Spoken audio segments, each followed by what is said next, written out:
कभी कभी कुछ महिलाएं मौज मस्ती के चक्कर में अपनी बसीबसाई घर गृहस्थी खुद ही उजाड़ लेती हैं। काश मंजू इस बात को समझ पाती तो शायद यह है आखिरी गुनाह। और मैं हूं अमित, लेकर आया हूं एक ऐसा जुर्म जो इंसानियत की सारी हदें पार कर गया।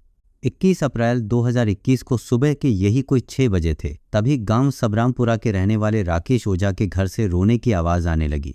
घर में एक महिला जोर जोर से रोते हुए कह रही थी, अरे मेरे भाग फूट गए, मेरे पति ने फांसी लगा ली, कोई आओ बचाओ।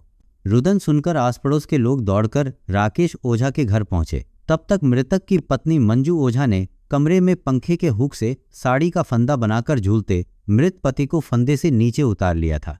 मृतक की लाश के पास उसकी पत्नी मंजू सुबक सुबक कर रो रही थी। मृतक का बड़ा भाई राजकुमार ओझा भी खबर सुनकर वहां पहुंच गया था। वह भी भाई की मौत पर आश्चर्यचकित रह गया। राजकुमार ओझा ने यह सूचना थाना कालवाड़ में दे दी। सूचना पाकर थाना प्रभारी गुरुदत्त सैनी पुलिस टीम के साथ घटनास्थल पर जा पहुंचे। घटनास्थल की जांच कर वीडियोग्राफी व फोटोग्राफी कराई गई। मृतक की पत्नी मंजू ओझा से भी पूछताछ की गई।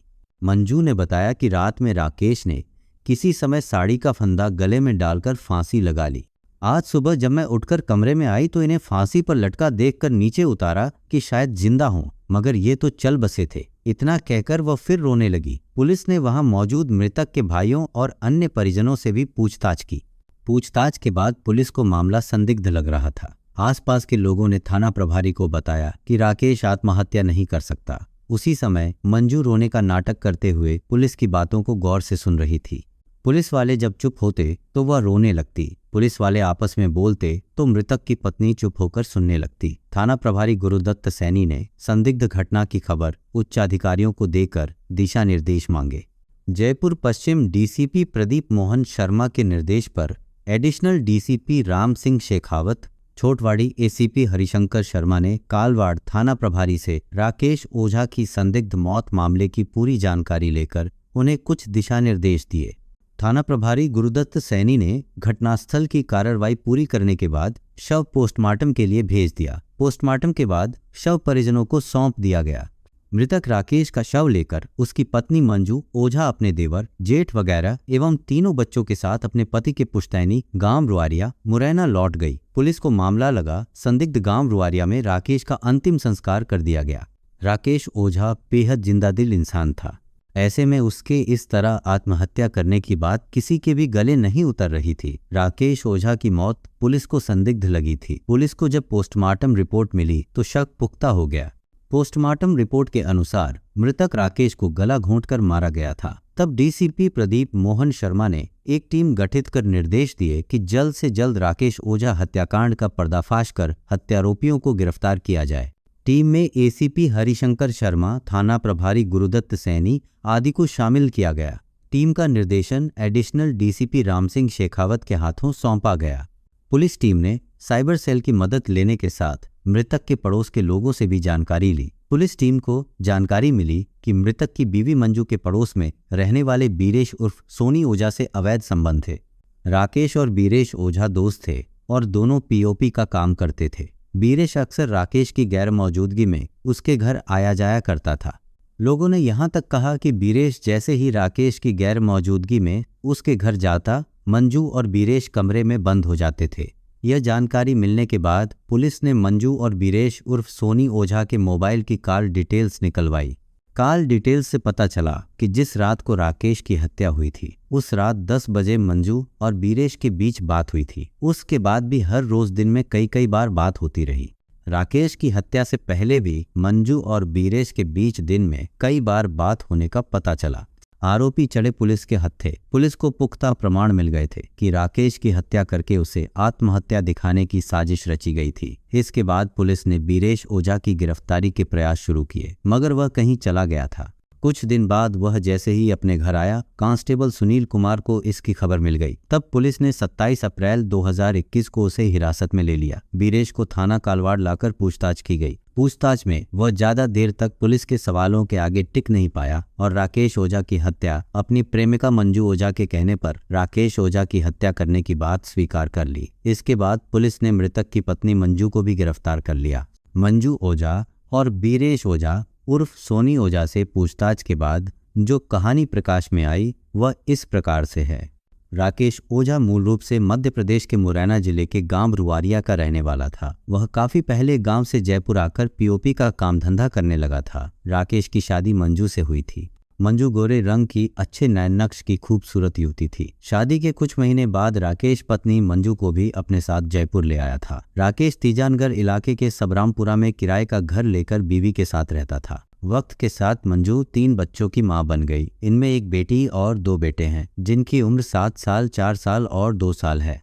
राकेश पीओपी का अच्छा कारीगर था, इस कारण उसकी मजदूरी भी अच्छी थी। वह महीने में 20-25 हजार रुपए आसानी से कमा लेता था। इस कारण उसके परिवार का गुजर बसर अच्छे से हो जाता था।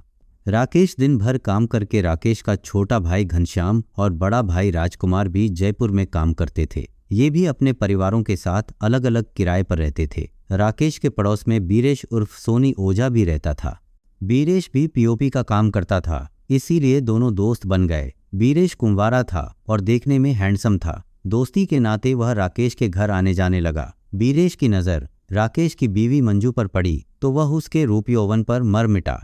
मंजू की उम्र उस समय 33 साल थी और वह उस समय 2 बच्चों की मां थी। इसके बावजूद उसकी उम्र 20-22 से ज्यादा नहीं लगती थी। मंजू का गोरा रंग व मादक बदन बीरेश की निगाहों में चढ़ा तो वह मंजू के इर्द गिर्द मंडराने लगा। बीरेश अक्सर मौका पाकर राकेश की गैर मौजूदगी में उसके घर आता और मंजू की खूबसूरती की तारीफें करता। मंजू समझ गई कि बीरेश उससे क्या चाहता है।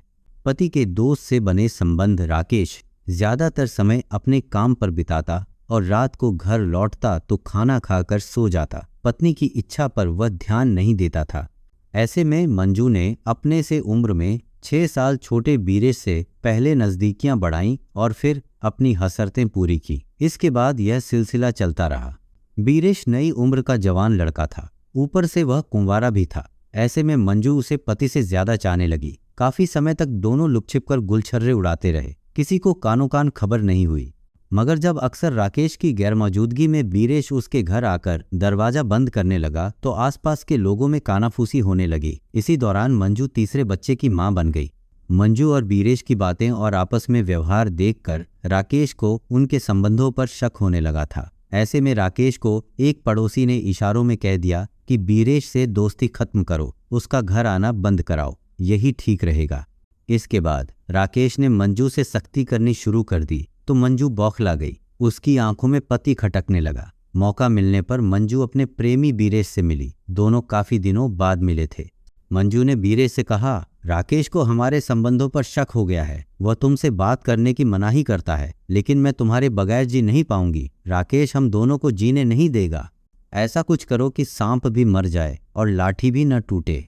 मंजू, मैं भी तुम्हारे बिना जी नहीं सकता। राकेश को रास्ते से हटाकर हम दोनों शादी कर लेंगे। इसके बाद हम अपने हिसाब से मौजमजे से जिंदगी जिएंगे। बीरेश बोला, मैं भी तुमसे शादी करना चाहती हूँ, मगर ये राकेश की मौत के बाद ही संभव है। हमें ऐसी योजना बनानी है कि राकेश की हत्या को आत्महत्या साबित करें। बाद में जब मामला ठंडा पड़ जाएगा तब हम शादी कर लेंगे। मंजू ने कहा।